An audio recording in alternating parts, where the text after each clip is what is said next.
Hey, Stephanie, welcome back. Hi, Lee. How are you? Really good. I can't believe the holidays are almost here, and I thought that this might be a perfect time to talk about things to consider before getting a puppy or a dog, full-grown dog for Christmas. Absolutely. Absolutely. It's something that people do a lot. It seems very magical when you think about it, and it is. Hmm. If, as a Yes, it child, can be.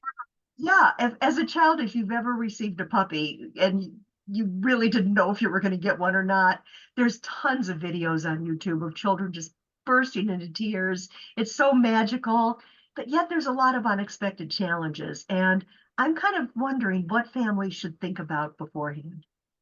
Yes, there are a lot of challenges. And unfortunately, there's a high volume of those Christmas puppies that end up in the shelters about 3 to 6 months after Christmas. So it's really important to be kind of thinking things through and make sure that you really are ready for a puppy. Whether that's because of your schedule, the kids' schedules. The reality is that dogs, especially puppies, are a lot of work. And more often than not, they don't come to you trained, certainly not as a puppy. Even older dogs, frequently, they do not have the training that you would want them to have. They don't know the rules of your house, and they have been thrust into a brand new, unfamiliar environment. So it can be a little bit challenging. On top of that, the holidays are not a calm time of year. So everything is an upheaval. The regular routines aren't there. We're under a lot more stress. And after Christmas, those daily routines start back up, and it might be more difficult for you to accommodate the needs of a new dog in your house. So when your life is not stable and normal, it's not the best time to add a dog to the mix. So are you saying that Christmas might not be a worthy consideration? So I actually have a hack for that. Okay.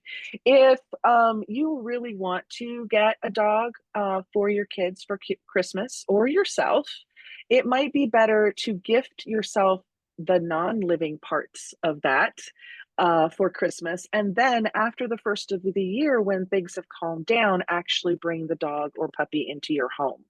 So that might be one way of doing it. So under the tree, there might be, if you've already picked your puppy, you're getting your puppy from a breeder and you know which one it's going to be. Put a picture of the puppy in the under the tree. Some of the all of the accessories that you need, like collars and bowls and beds and all of that type of thing, can be under the tree. And then when you know that things have settled down, go ahead and get that puppy or that dog.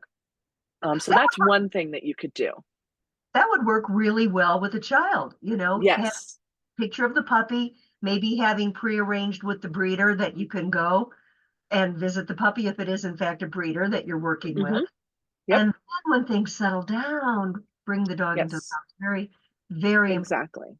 So, And you can do the same thing with your shelters and your rescues. We're going to start looking after the first of the year for our puppy.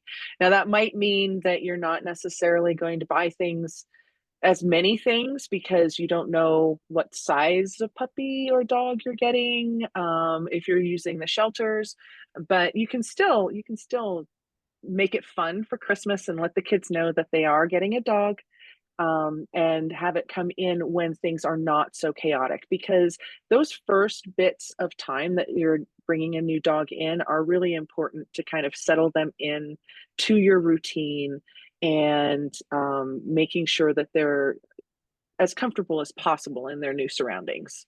yes. What are some other questions a person should ask themselves about the responsibility of bringing home a new dog? What kind of life do you want to have with your dog? Are you willing to throw that all out the window if the dog that you get is not one that's going to do well in that lifestyle? So if you want to, I don't know, say that you want to do a dog sport with your dog, but your dog just is not into it. Are you willing to give up those expectations? How much time do you have for training? This is really important. Depending on the age of the dog that you're getting and the personality, you may be looking at years of regular training commitments, not just, a few weeks. And it's never a few weeks. You're always going to be training throughout the life of the dog. On top of that, you have to be thinking about money. It costs money to care for and train your dog. You not only do you need to get them food and supplies, there are vet bills. If you're getting a puppy, you're certainly looking at shots. You might be looking at some kind of spay or neuter. Who knows how many times you're going to be taking your dog to the vet because they have swallowed something, or you think they have swallowed something and you're not sure if it's dangerous. So you're going to want to make sure that you have the finances to be able to care for that dog. You're also going to want to consider the cost of pet insurance, or the cost of creating some kind of vet care account for those emergencies. You don't necessarily want an emergency to happen and you not have the funds to deal with it. Are you an advocate for pet insurance? I think you have to do your research, and there are some great pet insurance companies out there. Just make sure that you know what your policy includes. I also do recommend, as much as possible, if you're going to get pet insurance, you get it as soon as you get the dog, because then you don't have the problem of pre-existing conditions, which they can not pay for if you have any kind of medical records with the dog having that condition before. And also be sure you know what kind of coverage you have. So some are just emergency coverage. Other policies will have riders that will include wellness checks, regular medications. Some policies don't cover certain diseases. So you're just going to want to make sure you do your research. I would imagine asking your veterinarian for suggestions too. They might have a handle on which pet insurance they feel works the best. They might have a handle on what pet insurance their clients have had the most success with. But again, you're going to want to make sure that you're checking that out for yourself and making sure that you're getting what you need. Anything else you'd like to add about having a dog over the holidays? Just if you do get a dog during the holidays, try and make sure that you are not overwhelming the dog. It's really exciting for the family members who don't know that the dog is coming, and that can be really uncomfortable for a new dog to have, kids or other family members that are really exuberant, understandably so, but it can be a little bit scary. Remember, this dog its life has been turned upside down. And then get into your routine as much as possible, as soon as possible. So you're going to want to make sure that your dog is on a regular feeding schedule, walking schedule. Start those routines early so that they can start getting comfortable. One of the things that dogs love is routines, and they really do settle into things more easily if you are, after this, then this happens. After this, then this, we do this kind of thing.